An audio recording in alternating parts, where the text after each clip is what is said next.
Suatu hari seorang wanita mendatangi suaminya dan mengatakan, "Hari ini adalah hari cinta kasih, dan saya meminta tanda kasih darimu." Itu karena dia mendengarkan renungan kemarin.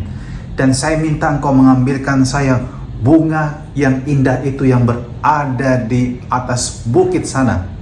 Dan bukit itu, saudara-saudari, sangat terjal dan berbahaya. Dan kata si istri, "Kalau memang kau mencintaiku, maka besok aku akan mendapatkan bunga tersebut." Si suami hanya tersenyum, tidak mengiyakan, juga tidak mengatakan no. Dan kemudian hari berganti, si istri bangun dan berharap dia mendapatkan bunga tersebut. Dan ketika dia keluar dari kamar, dia melihat suaminya hanya bersantai, minum kopi seperti biasa. Dan kemudian yang dia terima bukannya bunga yang diharapkan, melainkan sebuah gambar karikatur tentang seorang opa dan seorang oma yang berjalan bersama bergandengan tangan. Si istri menjadi sangat marah dan sangat kecewa, dan saking marahnya dia pergi meninggalkan rumah hari itu.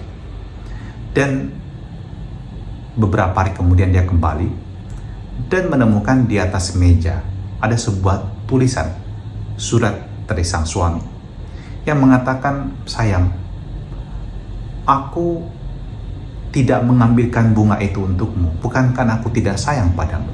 Sebaliknya, aku sangat menyayangimu melebihi diriku sendiri. Dan aku tahu bahwa tempat itu sangat berbahaya. Dan di usia tua kita, engkau pasti masih membutuhkan mata saya.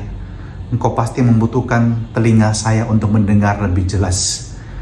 Untuk membutuhkan tangan saya yang dapat menuntun engkau berjalan bersama melewati hari-hari tua kita. Dan untuk menjadi teman berbicara denganmu. Teman kita bisa sharing dan curhat. Dan jika aku jatuh dari tebing tersebut dan kemudian hidupku tidak berakhir, lalu apa gunanya sekuntum bunga yang indah tersebut dibandingkan seluruh hidupku yang telah kuberikan kepadamu setiap hari?"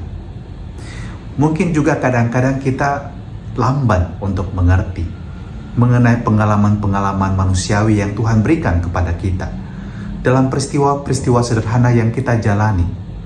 Dan kadang-kadang kita menuntut lebih, atau kita bahkan juga tetap saja tidak mau mengerti kalaupun hal tersebut semakin dijelaskan untuk kita.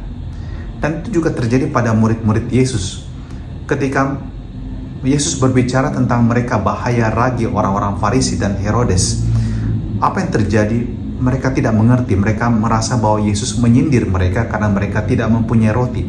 Dan Yesus menegur mereka, "Apakah kamu tidak memiliki mata untuk melihat, tidak memiliki telinga untuk mendengar?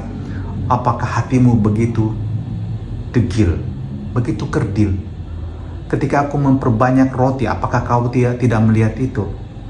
Apa sih yang kalian bisa tangkap dan mengerti dari kehadiran saya di tengah-tengah kalian?" Kurang lebih kalau kita merumuskan demikian. Dan para murid tetap saja tidak mampu mengerti. Dan kita bisa bertanya, mungkin kita seperti murid-murid Yesus ini. Kita punya banyak sekali pengalaman berharga bersama dengan orang yang kita sayangi, dan kita tetap bertanya, apakah kita memang betul-betul disayang? Atau mungkin Anda mendapatkan banyak sekali pertolongan dalam pekerjaan Anda, berkat Tuhan yang mendampingi Anda, dan Anda mengatakan, "Tuhan itu apakah memang ada dan peduli pada saya?" Atau juga Anda mengalami bahwa Anda setiap hari dipelihara dengan rahmat kesehatan, ada makanan yang cukup di meja makan Anda, dan Anda masih bertanya, apakah Tuhan memang mencintai saya? Jangan sampai kita seperti murid-murid Yesus yang tidak dapat mengerti dan juga tidak mau mendengarkan dan memahami apa yang Tuhan kerjakan untuk kita. Semoga mata kita terbuka, pemahaman kita terbuka, telinga kita terbuka, dan hati kita pun terbuka untuk melihat, inilah cinta Tuhan dalam hidup saya yang saya terima setiap hari di dalam orang-orang yang mengasihi saya.